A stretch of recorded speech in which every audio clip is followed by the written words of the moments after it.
Welcome to the Empowered Wife podcast, where it's all about fixing your relationship without your man's conscious effort so that you feel desired, taken care of, and special, even if your relationship feels completely hopeless.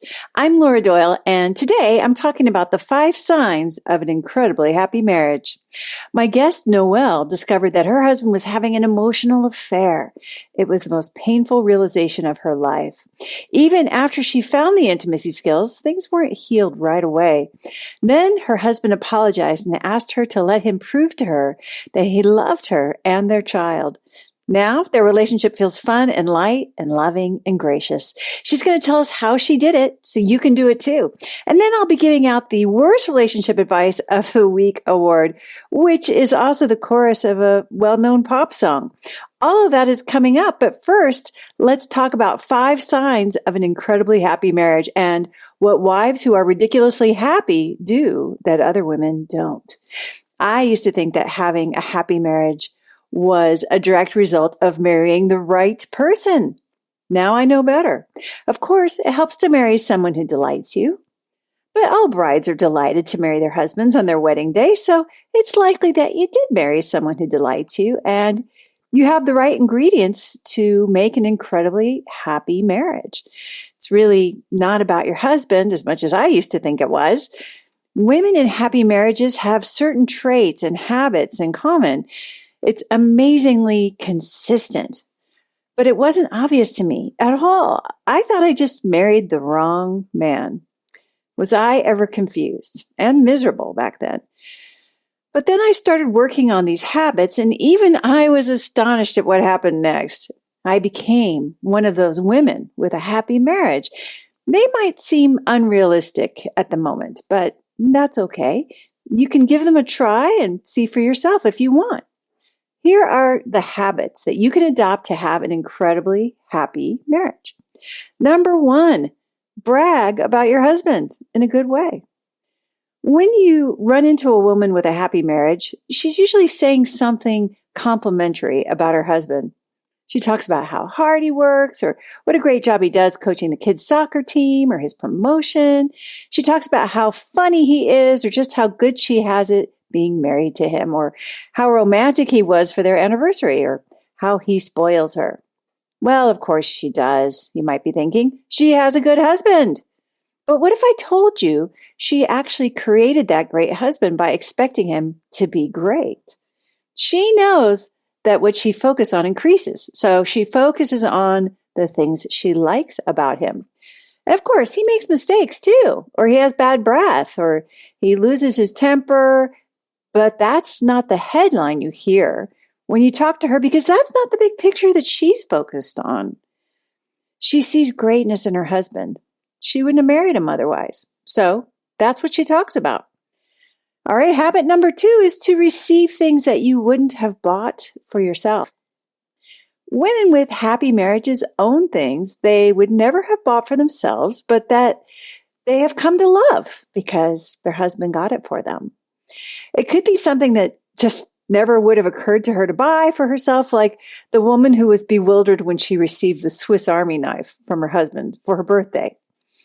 Over time, she came to appreciate how handy and practical it was. It became one of her favorite gifts. But to say she never would have bought it for herself is an understatement. What does this have to do with being happy in your marriage?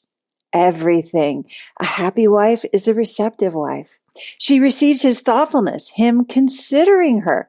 She trusts that he saw something about this particular present that she would appreciate or that would make her life better.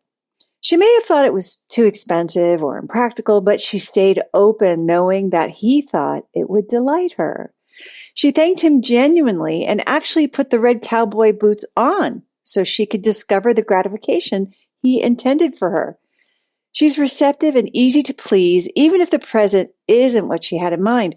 Sometimes she's surprised just how many compliments she gets on her unicorn necklace. Even if she never figures out exactly what he saw in the present, she's grateful that he bought something purely to delight her. Number 3 habit is do your own thing.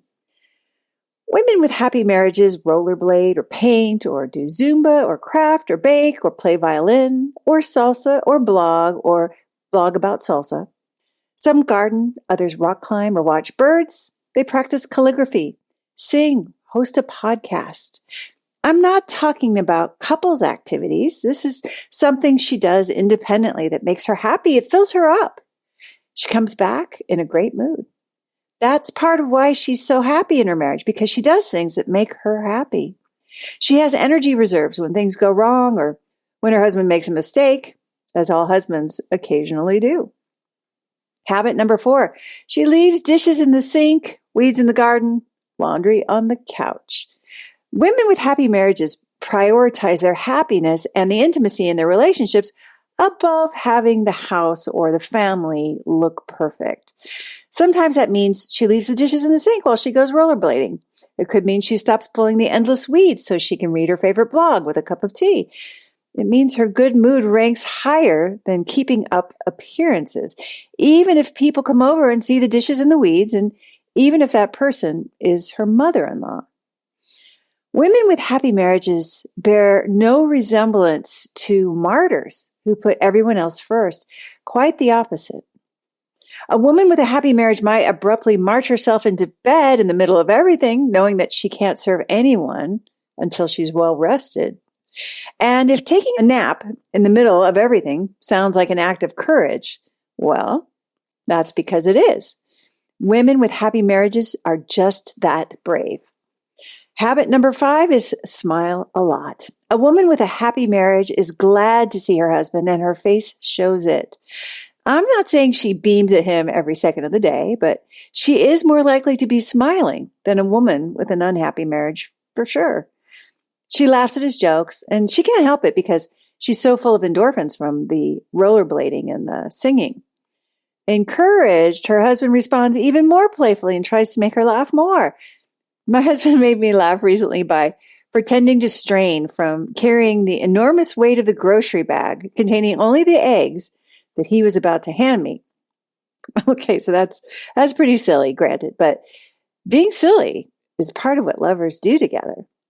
It's what you probably did with your husband when you fell in love with him. And if my husband and I can go back to being those silly lovers after nearly divorcing, then you can too. It starts with adopting a few habits. They may feel awkward at first, but if you're anything like me, you'll be pleasantly surprised to discover this simple truth. You married the right guy. Now, go and give yourself the happy marriage you both deserve. If you're wondering how to get started with fixing your relationship and making it shiny again, then you need a roadmap. Get 6 simple steps to follow that will set your relationship up for success. Discover 3 common mistakes that wives make trying to fix their relationship that just make things worse when you download my free Adored Wife Roadmap. You can do that at getcherished.com. Go to getcherished.com now to get your roadmap in minutes. My guest, Noelle, felt resentment towards her husband for a long time, but things really came to a head when she discovered he was having an emotional affair with another woman. It was the most painful discovery of her life. And even after she found the intimacy skills, things weren't healed right away. Then one day, her husband apologized and asked her to let him prove to her that he loved her and their child. Now their relationship feels fun and light and loving and gracious. She's going to tell us how she did it so you can do it too. Noelle, welcome to the Empowered Wife podcast. Thank you so much for being on today. Oh, Laura, thank you so much. It's such an honor to be here. Well, tell us, if you will, what it was like in your marriage in the bad old days. I didn't think the bad old days were as bad as they really were. I thought they were, quite normal for a relationship. We did a lot of things together as a family. We supported each other. We had a lot of fun. But there also was, a little bit of snapping at each other here and there, and it did feel a little bit like a roller coaster. Sometimes we were really good, and then sometimes we felt a little more distant than others. However, I did always feel like, I don't know, like a small level of resentment inside me. Like I felt like I was kind of tolerant of certain things. I felt like he could do more. Like I felt always a burden of like being responsible for almost everything. I think this is so important. It sounds like your marriage wasn't really that bad. Is that fair to Mhm. say? Like it was a Yeah. happy marriage, basically. And I Hmm. like hearing that because I think that things can go wrong in any marriage, even if it Hmm. feels good, if it seems pretty good. So basically, it was pretty good. But you did feel, it sounds like, some resentment about being kind of like the only adult, maybe. Like you were more responsible than he was. Well, no, he's very responsible. We are both very responsible, and he completely takes care of us financially. When I had my son, I stopped working, and so the financial burden has been on him completely. And he's just a great provider. He's very ambitious and very devoted to his work, and I can never complain about that. So, because of that, I think maybe I did feel the burden of taking care of everything else. Okay, gotcha. So in your mind, the division of labor was he provides and you do everything else, and Yes. that got to be a little much. It sounds like, Yes. Yes. yeah. Mhm. Okay, and so you felt resentful just because you were probably tired. I think so. Hmm. Okay, but overall, you're thinking this is a pretty good relationship. This is normal. This is just how marriage is. It's Yes, actually, we were the envy of all of our friends. They would always tell us, like, "Gosh, tell us the secret. I just want to be just like you guys." And I know that always made him feel good to hear those things. yeah, and you too. And I me, bet. yes, of course. Yeah. Yeah, and you're awfully cute, so I bet the 3 of you look really good together. Like, Thank you. but so was there a moment though that you thought, well, it's gone south, or we really can't go on like this? Yes. um, so his work, the type of work that he's in, took him away from us for a year, a whole year. And so I already, was responsible for the majority of the family and the household duties, but now it felt like times 10. And yeah, so while he was gone, I just felt the burden of everything. And I felt like I had to be perfect at it. Like that was my job. That was my main goal in life. And our communication during that time was really good. We would talk all the time, and he was just the sweetest, and he was so comforting and loving. Um, so I couldn't wait for him to come home. But then he came home, and things were good. Things were pretty good. But that year apart really, I think, just magnified what our problem was and what our problems were. Because I felt like, please, I need your help, take over. But at the same time, I kind of was like, but do it my way. Mhm. Like I couldn't let go. I didn't realize at the time because I just didn't have the skills and I didn't understand that that was control. And I didn't know how to let that go. And so that began to magnify things a little bit. And he had been gone for a year and he'd been taking complete care of himself. So he'd been doing his own laundry, his own dishes, his cooking, his cleaning, all of that. And so I think he kind of liked it. And when he came home, I felt a little bit offended that, well, let me do it. But he's in his own routine. It was like getting back to the routine of things. And so I did feel that. I just didn't realize how big the problem was. Yeah. I didn't realize how big it was until I discovered that he was having an emotional affair with another woman. So here you'd been kind of like a single mom for a year, right? Sure. Which we all Mhm. know kind of causes you to get into a managerial mindset in a way, right? Yes. You are really the only adult, so you're setting all the rules, and so it's hard to let that go when he came back and kind of make room for him as the husband and father. Yes. Yeah, yeah. So how did you find out that there was this emotional affair going on?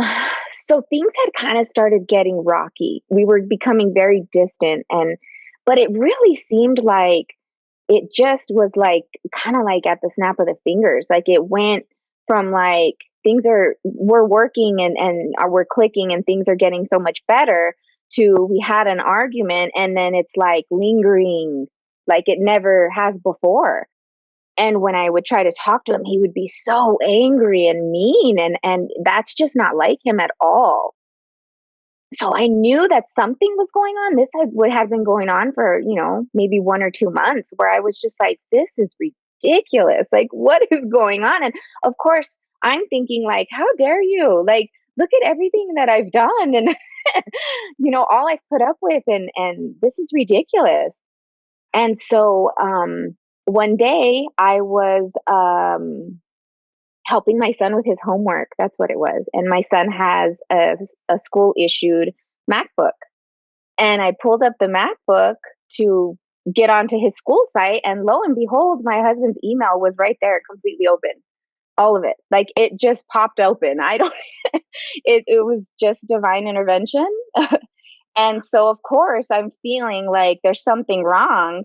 And that's when I found evidence Oh, that there's contact. Mm-hmm. so that was a heart dropping moment, I bet, for you. Oh, my goodness. Probably the worst I've ever dealt with, for sure. The worst day of your life. Probably finding that. Yeah. And so, how did you handle it? Oh, gosh, not well. Not well at all. It was full on attack mode, like just complete, like, how could you? What's going on? Crazy woman, no dignified, no, just truly upset. And of course, he was very defensive in the beginning. There's nothing right away. No, no, no, there's nothing physical. It, but he knew, no, like it doesn't matter.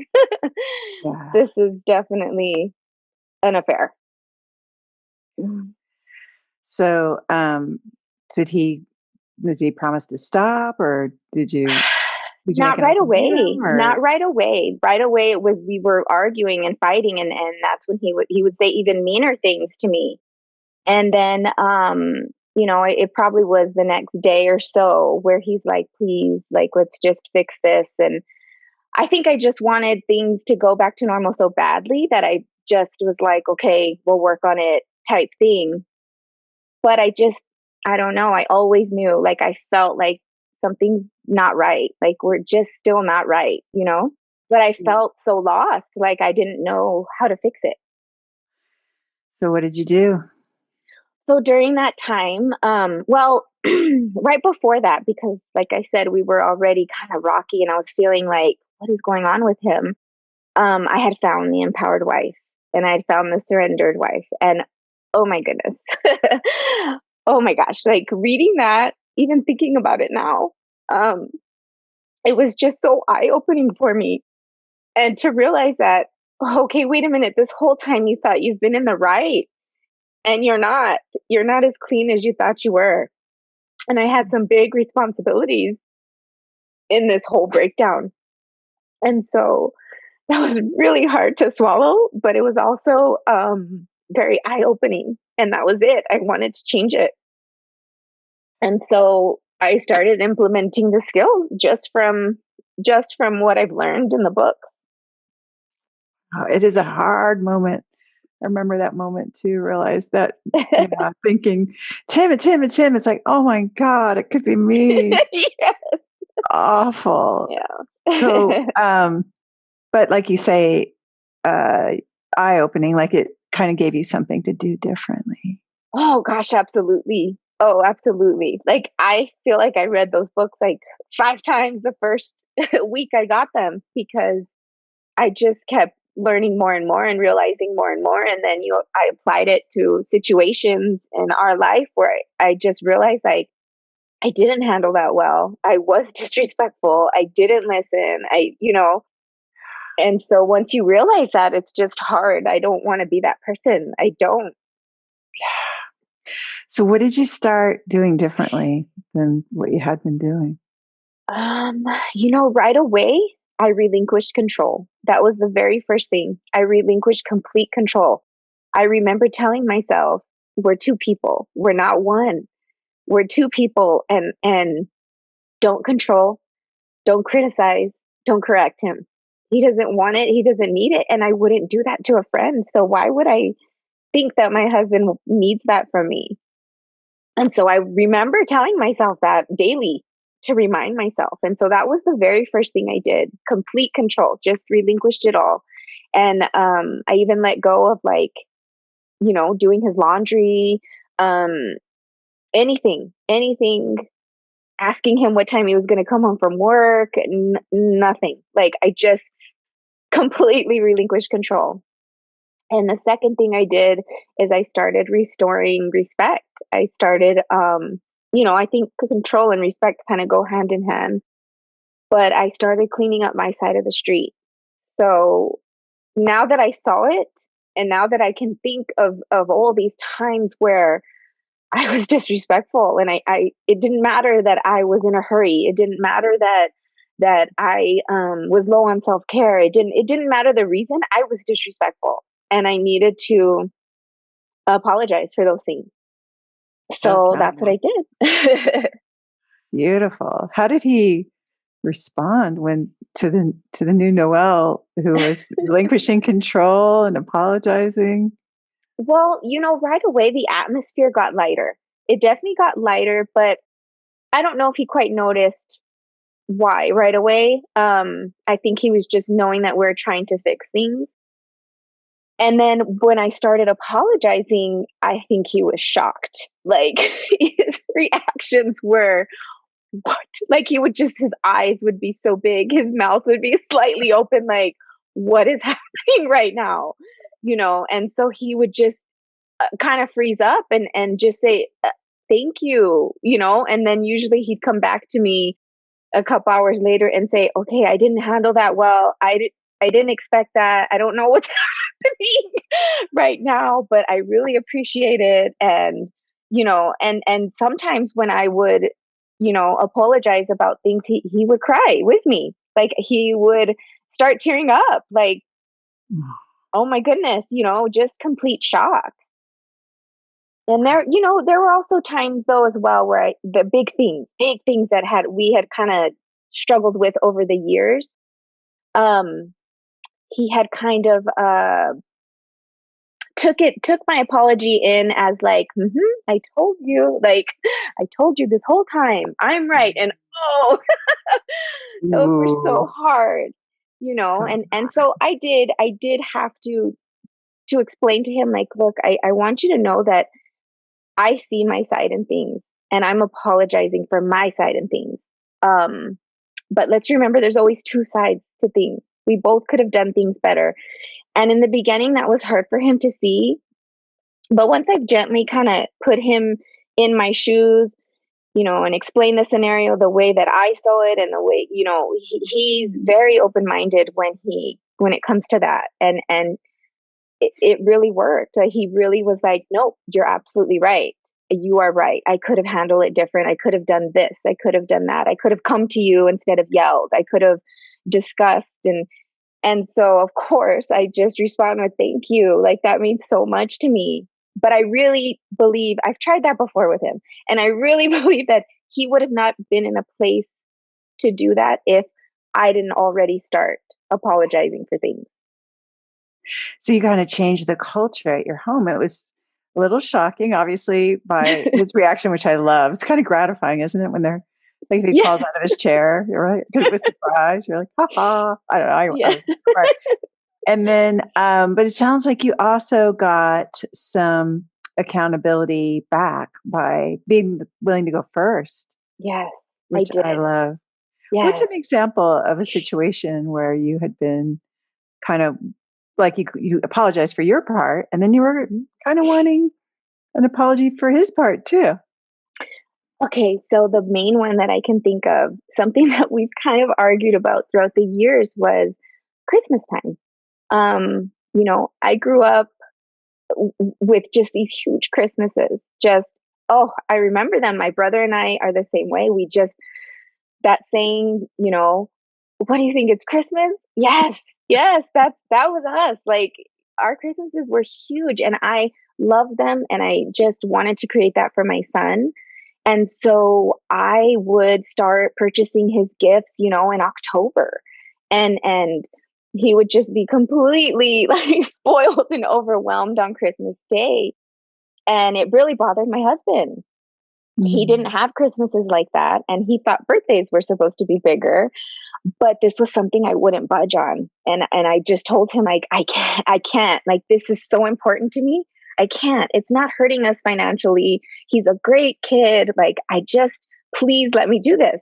And I just wouldn't budge. And so over the years, it would kind of like escalate. And there were, several years where we'd be on Christmas Eve wrapping presents, getting ready to put them under, and he's just like losing it. Like, just, oh my God, this is ridiculous. You spoil him. I mean, just full attack mode.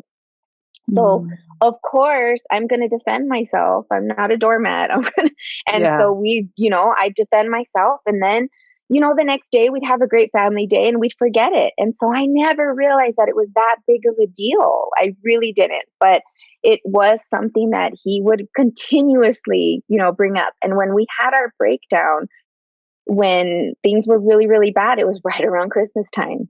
And so that was something that he would mention. And so that was one of the things that I said, no, you know what? He's right. Like, I never saw his way. I never was open to, it had to be my way. And that's so bad. Like, I see the disrespect there, and it was not worth the loss of my marriage. It's not worth the loss of intimacy. It wasn't worth it. Mm-hmm. And so that was one of the things that I apologized for being disrespectful and not hearing him and not listening. And it was complete disrespect. But at the same time, that was one of the ones where he's like, kind of like, I told you so type thing. And it was hard. It is hard. That was really hard to swallow. So, I told him, I apologize for my side and things, but there's always two sides. And, and at first he was like, what did you expect me to do? You would just get mad. And so I just took a breath and I said, look, I just am asking you to put yourself in my shoes the way that I've put myself in yours. So let's just imagine you're me. All you want to do is spoil our son because he loves to spoil our son. So it was very easy for him to see that. And so I said, you just want to spoil your son. You want him to have a great Christmas, and you start buying in October. It's not affecting us financially. We know we love him. He's a great kid. And then we start wrapping, and on Christmas, Eve, I just lose it on you. And I just say, how could you? Oh my gosh, what are you thinking? He's spoiled. And as soon as I started acting the way that he would act, his whole face changed, his whole demeanor. Like, he just got very serious. He stood straight up. I could see it in his eyes that he didn't like that. And so I said, what would you do? And he just stayed quiet. And I said, well, the old me is going to defend myself, and the new me is going to defend myself. But the new me is going to hear you now. Now I know that there's a heart message. There's something underneath that I need to listen to. Before, I just didn't know. I didn't know any better. So I kind of let him off the hook that way. I didn't want to push it too far. And it was probably about a day or two later that the topic kind of came up again. And he said, no, you're absolutely right. I could have handled it totally different. I should not have come at you the way I did. I should have sat down and talked to you about it. You're completely right. And oh my gosh, I think that was probably the best news I've heard in a really long time. Just melted, I bet, to hear that. So every year you're having the same argument, the same breakdown, and you put a stop to it. And I just want to point out, I mean, what a nightmare to apologize to him and have him go, yeah, see, I was right and you're wrong. That's like the worst thing. Like, that's why it's hard to apologize, right? Because you don't want to be, you're vulnerable already. And then, so for you to keep your cool, even though he said that, and then it sounds like you influenced him. Like, you were kind of a role model of what it looks like to be a I really do. I really feel like he mirrors my behavior. Yeah. I love that story. So, okay, so there's the breakdown, there's the Christmas argument, you're apologizing. What is happening with this emotional affair? What's happening in your marriage? So with us, we're having great moments like this. We're having breakthroughs. We're having times when we're feeling so connected and so close. And then there were times where I could feel him pulling away. And it was like a rubber band back and forth. And so I knew, like, there's something not right still. It's still not right. But it was so hard because I couldn't handle it the way that I would have in the past. I knew I had to grow. I knew that I had to implement these skills, and there was nothing I could do but kind of wait it out and trust that, living my best self and practicing these skills was going to put me on the right path. So that was really hard. Oh my gosh, that time was probably just as hard as the whole beginning of the breakdown. So you just had a lot of conviction that you wanted to be a better woman, a better wife, and you weren't going to go back, but you were Yes. struggling, really suffering, it sounds like, knowing that all was not well in your marriage. Yes. So what'd you do? Well, I started coach training, and that was, oh my goodness, such a blessing. Just to be around like-minded women and have that support and being able to be vulnerable with them was just such a godsend, really. And shortly after, uh, gosh, I want to say within a couple of weeks of starting coach training is when I found evidence that there was still contact. Yeah. Not in the middle of coach training? That's the worst. Yes. Yeah. Yeah. Embarrassing, right. And yet, you were there, a lot of, I think almost everybody comes into coach training to transform their marriage, to have their marriage be the best it can be. And so you were authentic in coach training about this. So how'd that go? So, uh, it's crazy because I found the evidence the same exact way I found it the first time. It literally popped up on my son's computer without me looking for it. I opened the computer. I had the computer open to check his work, closed it to wash dishes or something, opened it back up, and it was just there. And I said, "Oh my gosh, like this is this is crazy." All over again. Yeah. Yeah. Well, I surprised myself because I had cried for so many months and felt so guilty for so many months. Um, but at this point, with the help of my coach training partners and you, I was putting myself back together. I was slowly rebuilding that confidence and that person that I was before, you know? And so when I found this evidence, shockingly to me, because I'm a really emotional person, as you can tell, I did not shed a tear. There was not one tear shed. Instead, it was complete anger. Like I was angry. That was it. It took over and it took hold, and that was just it. So what did you say to him? I was on full attack mode. I think the way that I see it is I had cleaned up my side of the street. I restored respect. I implemented gratitude. I just poured my heart out, really. I changed my whole way of being. I've done all these things. I've given you my best self for these last couple of months. And to find out that there was still contact, no, I'm not standing for it anymore. I'm angry. I'm angry. So I let him have it. Just everything I felt, everything I thought came out, and I just went on a complete, kind of like attack. And this lasted for several weeks. It was hard and it was embarrassing because I'd have to come to my coach training class and admit that I'm not being my best self right now. I'm not being dignified. I'm not. But at the same time, there was nothing that was going to convince me any otherwise.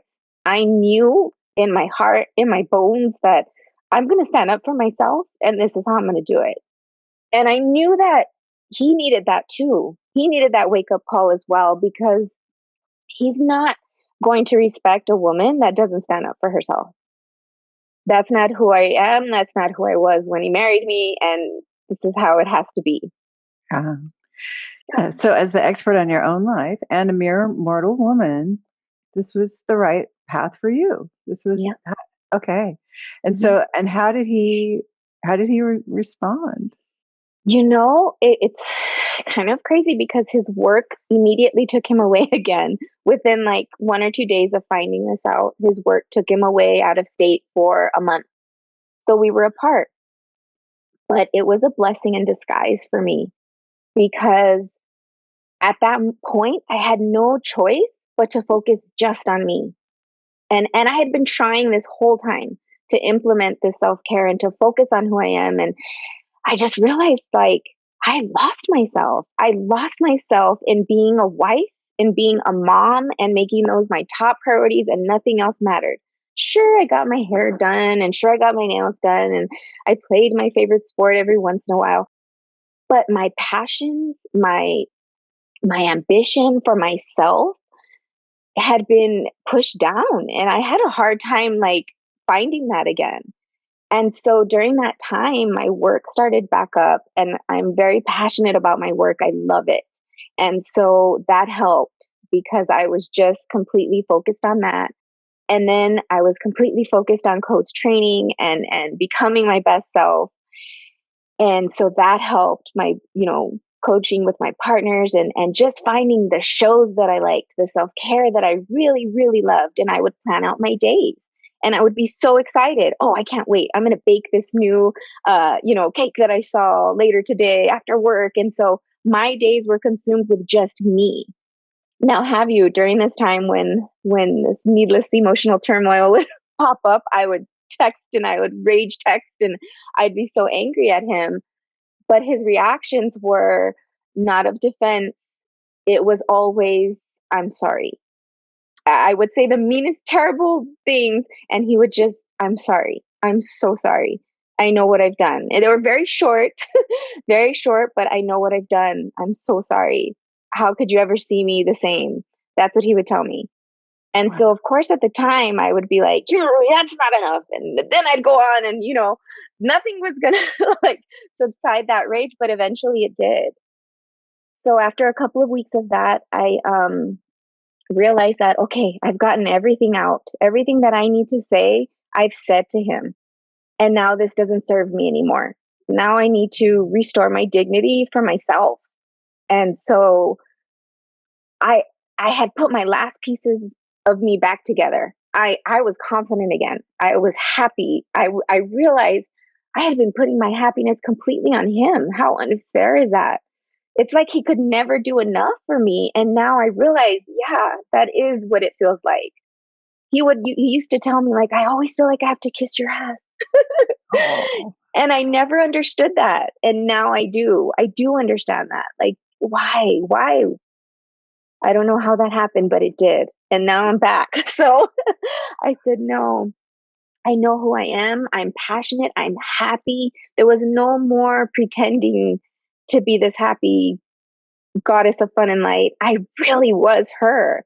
And so I just learned to be mindful every day. I didn't think about the future because I didn't know what that was going to hold, but I knew that I was going to be okay because I'm living my best self. I'm genuinely happy, and life has been creating that path for me, and I'm going to be fine.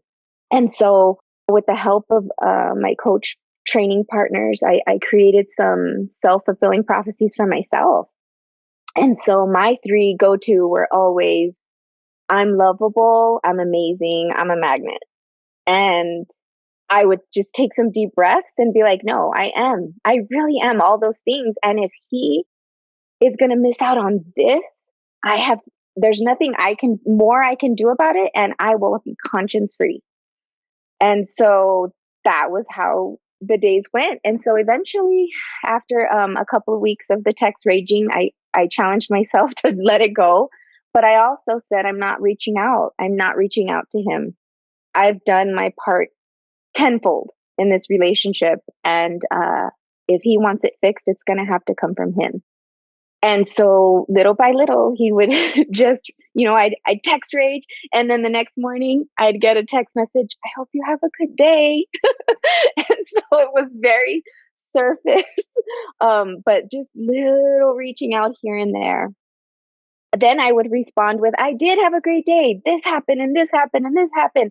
And I would kind of drop it there. But it was easy for me to respond like that because that's how I was genuinely feeling.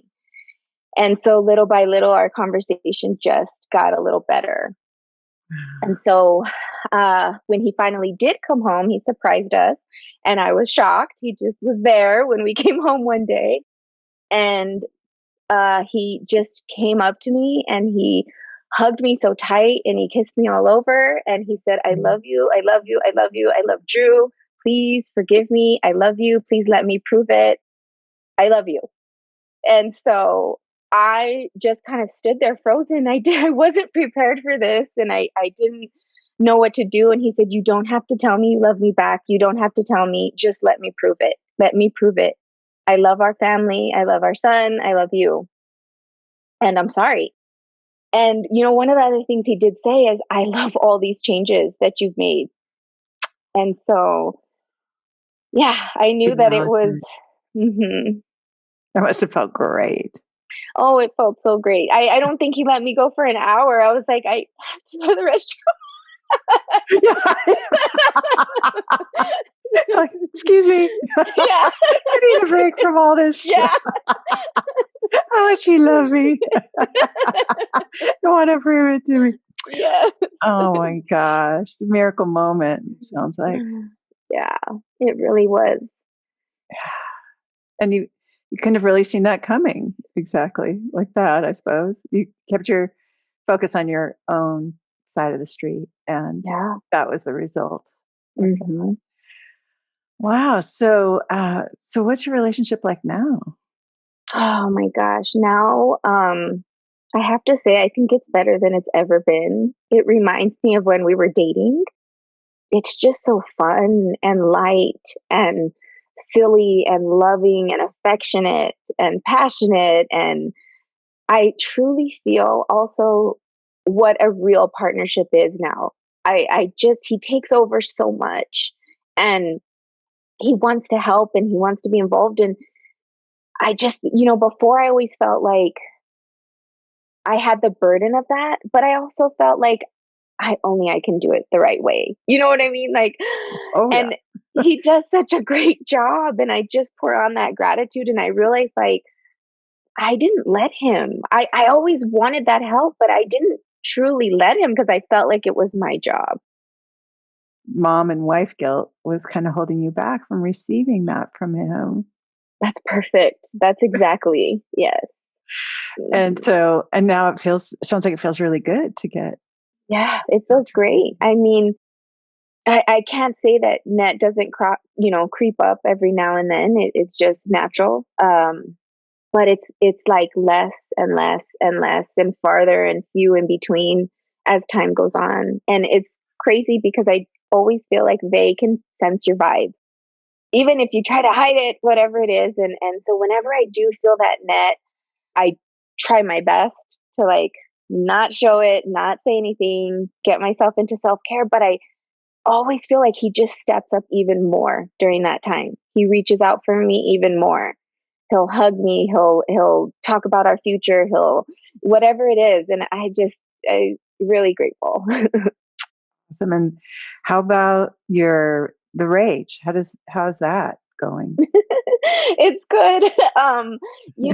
It's it's funny because I tease my coach training partners because they saw me and just it was the worst of times for me. And so I tell them like, guys, I'm really not like an angry person. When you've gone through something like this and it's just so big, so life shattering that you just don't know, how you're going to respond until you do. And for me, that is what it needed to be. but I'm normally not like that. And so that hasn't shown up, you know. I would say maybe once or twice when I let Net get the best of me and I just couldn't come down from it. But he responds so well. He just says, no, no, no, no, no. Like, let's not go back there.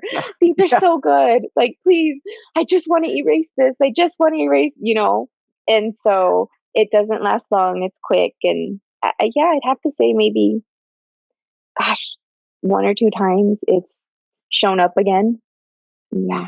I mean, I think that's pretty big, right? Because I think when you're in the middle of it, it feels like it's never going to get better. How can you ever repair it? How can you ever trust him again? Would you say you do trust him again? I do. I do trust him again. And a lot of that is because of him, because he reaches out to me. He ensures that the trust is there. He is not on his phone very often. And when he is, he kind of tells me like what's going on, you know, in a nonchalant way. He's always doing things for us. He's always showing me more affection. He's always talking about our future. He's always just stepping up more and more and more. And so I do trust him. In the beginning, it was hard. In the beginning, I knew it was a choice. In the beginning, I knew that I had to make that choice and I would have to work through my net, like just breathe and, you know, be mindful and live in the day and not worry about the future. Just trust that life's path is going to show me the right way, like it's been. So that was hard sometimes. And that's, you know, pretty much when the rage would come. It came, you know, once or twice then. But he's never tried to defend himself. It's always, I'm sorry, you know. And by the way, I just want to clarify net is needless emotional turmoil. It's our little, our little Yes. deviation. And, but so it's just so impressive and so beautiful how well you've healed this and you really had to take your own path. Like you had to do it Noelle's way. No other way was going to work. As the expert on your own life, you knew the right way. And I feel like you really listened to your heart, you listened to your intuition to get, to take the right steps. What's your tip for a woman who's just right where you were, where she's just discovered maybe an emotional affair and she is crushed and she wants to know how she can get to where you are, where you trust him and it feels light and fun and he's just accountable and you're accountable and he's wants to prove that he loves you. How does she make that happen? Oh my gosh, that's such a loaded question. That's really hard. I wish I could just give her the magic wand because it's such a heartbreaking time. First, I would recommend that she finds your books.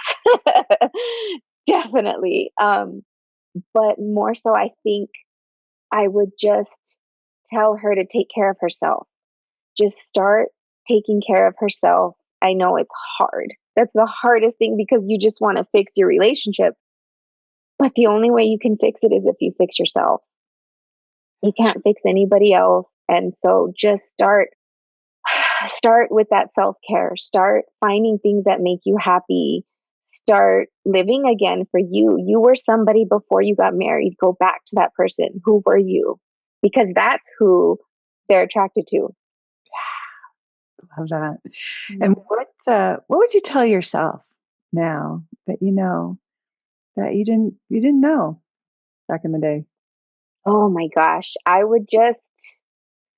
What would I tell myself? I'd give myself a big hug first because I know like I'm feeling really guilty and bad right now. But I would just tell myself, you're on the right path. You're on the right path. This is going to be the hardest thing that you've ever had to go through in your whole entire life, but it's going to be so worth it. Keep going. Your rainbow's there. Just keep going. So it almost sounds like you don't regret the whole thing. Is that fair to say, or? You know, I'm definitely not grateful for the way that it happened. I'm not at that point.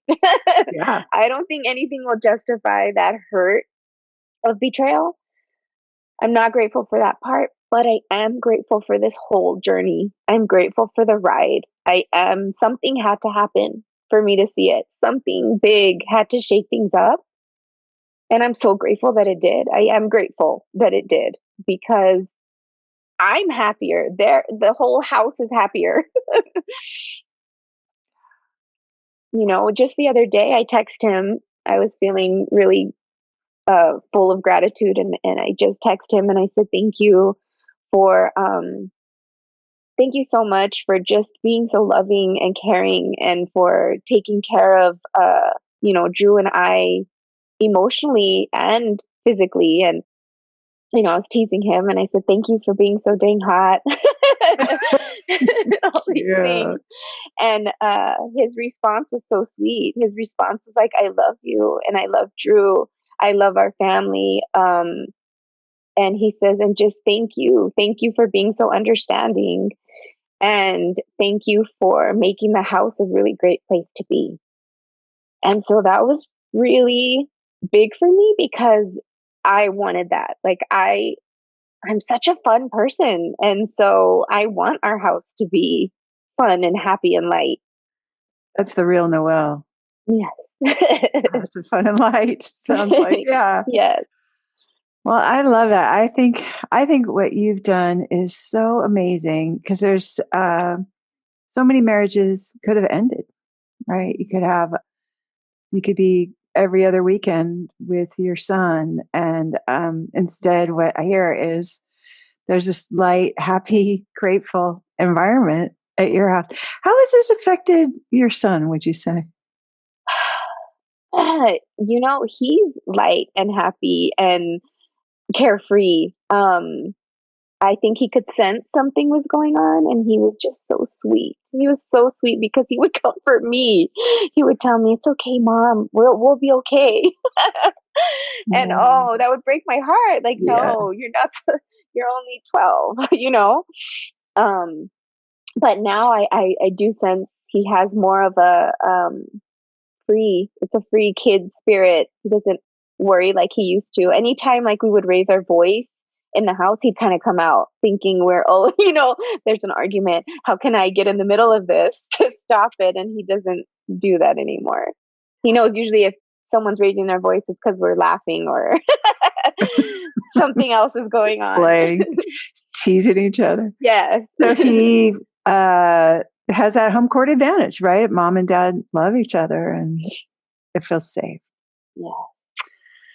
It's so impressive. I'm just really amazed and inspired by your story. And I think the thing that strikes me about you is the tremendous accountability that you brought right away. As soon as you had the information, you did better. And isn't that so true? Like when we know better, we do better. But sometimes it's hard to implement that. And but you did it. So I'm very impressed. Well, thank you, Laura. Thank you so much. I'm so grateful for you and for everything you've created. I don't know how else I would have learned. Well, you're a big contribution to our wonderful community where we stand for each other's marriages, and you're a great example of why that's so important. So, thank you so much for sharing your beautiful story with us today. Oh, thank you, Laura. Thank you for having me. If you're wondering how to get started with fixing your relationship and making it shiny again, then you need a roadmap. Get 6 simple steps to follow that will set your relationship up for success. Discover 3 common mistakes that wives make trying to fix their relationship that just make things worse when you download my free Adored Wife Roadmap. You can do that at getcherished.com. Go to getcherished.com now to get your roadmap in minutes. And now it's time for the Worst Relationship Advice of the Week Award. It's the worst relationship advice of the worst relationship advice. Yeah, it's the worst relationship advice of the worst relationship advice of the week. And the advice I find most distressing this week is from a hugely popular Bonnie Raitt song from the 90s. And I recently heard this sentiment repeated in a post from a woman who participated in the 5-day Get Respect, Reconnect, and Rev Up Your Love Life Challenge in 2021. The terribly misleading advice is, you can't make anyone else love you. Or, as Bonnie sang it, I can't make you love me if you don't. She sings it so well, much better than that. And sure, it makes sense that since you can't control anybody else, you can't make other people love you. We all have to accept the things we can't change. But in the Serenity Prayer, the next bit after accepting the thing you cannot change is about having the courage to change the things you can.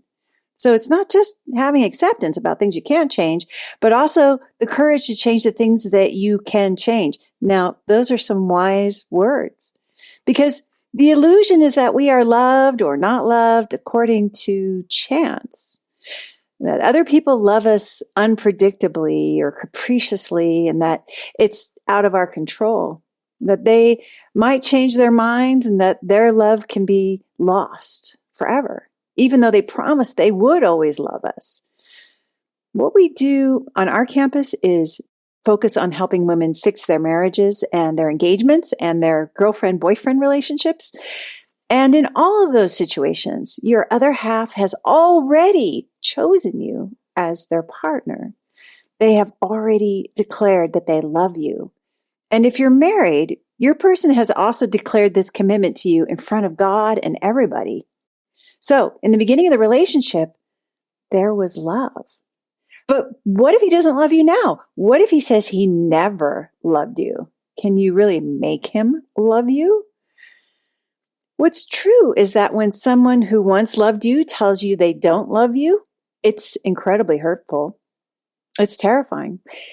You might think, like I did, that it means you are not lovable. But what if it just means that you have not been cultivating the qualities that love needs to thrive? And what if by cultivating those qualities now, you could completely restore love, maybe better than ever?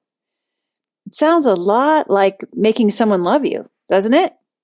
And Bonnie Raitt already told us can't do that. So it's interesting that when there's a heartbreaking situation where a wife says that her husband tells her he doesn't love her or that he never loved her, that seems like the permanent, horrible truth. But doesn't the fact that someone has changed his mind also prove that he can change it back again? First he did love you, and then he didn't. And then what we hear week after week in the intimate personal stories women share on this podcast is that once she practices the intimacy skills, he loves her again. So that's not so unpredictable after all. She has a lot of power to create the experience she wants without having to dumb down or turn herself into a pretzel or be subservient. That was my story too. I thought he didn't love me, and it was something I had to just accept because it was out of my control. Because you can't make people love you, right? But really, I held the key. My experience is that I have so much power over whether my husband loves me. Some of the qualities I decided to cultivate, like listening without agreeing or disagreeing, and trusting that my husband is very capable, those qualities reliably create emotional safety where love thrives. I have also had the experience where I spent a lot of years finding fault with him like it was buried treasure, to paraphrase Francis O. Walsh, and that cultivated hostility and distance. That eroded love. I suffered so much when I was there before I knew what I know now about how to choose love. There were so many benefits to cultivating the qualities that are conducive to love that I'm forever grateful to have learned, because now they're mine. And love doesn't seem so capricious or unpredictable anymore. These days, I can't think of any skill that I think is more important than knowing how to love and be loved in return. And that's why getting stuck at the acceptance part of someone not loving you without moving on to the courage part to cultivate the skills that are conducive to love, well, it seems tragic. For that reason, the advice that you can't make them love you if they don't is the very worst advice I've heard all week. Listen and subscribe to the Empowered Wife podcast. Next week, we'll talk about what your husband really wants on Valentine's Day. And in the meantime, I hope you're having lots of fun. Fun is so important. Today's fun fact is that I wonder, am I neurotic, or is it normal to walk around your kitchen island at night to meet your fitness step goal for the day?